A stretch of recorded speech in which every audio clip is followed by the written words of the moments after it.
Hello, and welcome to the Perky Pirko show. Today, we are going to be talking about Princess Diana and just everything about her. Let's get right into it. So, let's start out about her childhood. She was born in Sandringham, England, and she was born July 1st, 1961. She had two older sisters and one younger brother. She was born into a very unhappy family where her parents were constantly fighting. Her father abused her mother, and she was always in tears and in a state of depression. It's very hard for her to grow up, and she describes her family as volatile. And for her brother and her, she was closer with him, and she describes it as a very wishy-washy and painful experience, end quote. Her mother was always in tears and unstable, and she recalled hiding behind the door a lot as a child. So her mother left her father in 1967 for a man named Peter Shand, and they moved out of the family home and moved to a place in London. So her mother, she experienced a lot of blackmail from her mother at the age of 9, which is quite young. Her mother wanted to keep the children with her, so there was that struggle. So they had to balance the keeping the kids here and there. They constantly had to move houses, and on the holidays it was particularly tough for the household as they had to switch between the mother and father. All right, that's all about her childhood. Let's talk about the courting. Let's talk about the tea and gossip. So this is Mr. Prince Charles. Gets a little messy later. So she began dating Charles in 1977. They had a 13-year age difference, a bit of a difference.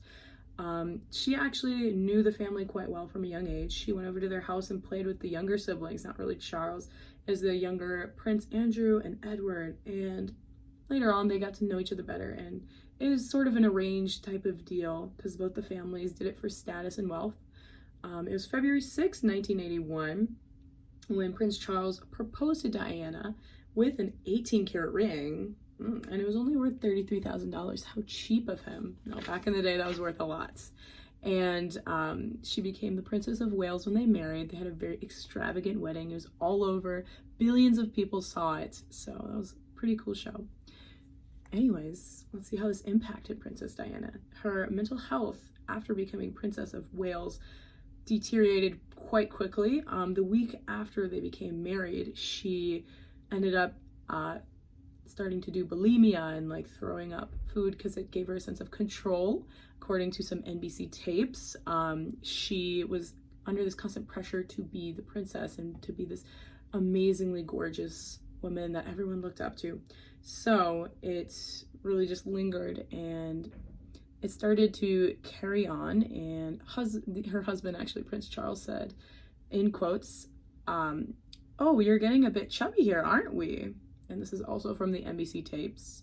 So she would constantly be binging and purging, and she sought help finally in the 80s due to a friend pressuring her. Otherwise she would have released it to the press, which we knew really chased Diana around. So Miss Princess Diana also did a lot for the world. This was her like processing the trauma. This is a little video. We'll just look at a little bit of it. They were expected to be perfect, but didn't feel they had the right to express their true feelings to those around them. And that's what all we'll do for that. So Princess Diana also was very caring to the whole world around her. She wanted to be in touch with the people, is how she describes it. She didn't want to be a princess that just was a figure. She wanted to do things. So she was actually a patron to over 100 charities. She visited hospitals. She went to schools. She visited the homeless. She donated to so many charities. It's insane. She did a lot for the people. She was not your regular princess. She actually visited AIDS patients when it was controversial, and she led campaigns for worldwide ban on landmines, which is very cool, and she regularly visited the homeless centers near her. So she was not one to just sit around and look pretty. Her divorce and relationships after that. So she separated from Prince Charles in 1992. The divorce was in 1996, and she still continued that struggle with bulimia and depression eventually. But eventually she was able to move on from Charles, and she fell in love with Hasnat Khan, who was a Pakistani heart surgeon. And then they eventually split up, and she ended up dating Playboy Dodi Fayed in 1997. and he played polo opposing teams with Prince Charles in 1986, and that's how they met. That's pretty steamy. Anyways, and this is her last slide here, all about her death. It was actually Dodi and Diana, her most recent lover, were visiting Paris, and they were being chased by the paparazzi, and the car collided with them in August 31st, 1997, and she died at the age of 36. Shock ensued all over the world. The whole world loved Princess Diana.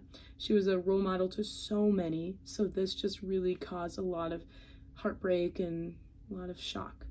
So, my discussion question I have is, how do you think Princess Diana died, or do you think she was murdered potentially? And just describe your stance on that. Then here are my sources. Thank you so much for listening, and I hope you learned a couple things about Princess Diana. Have a great day.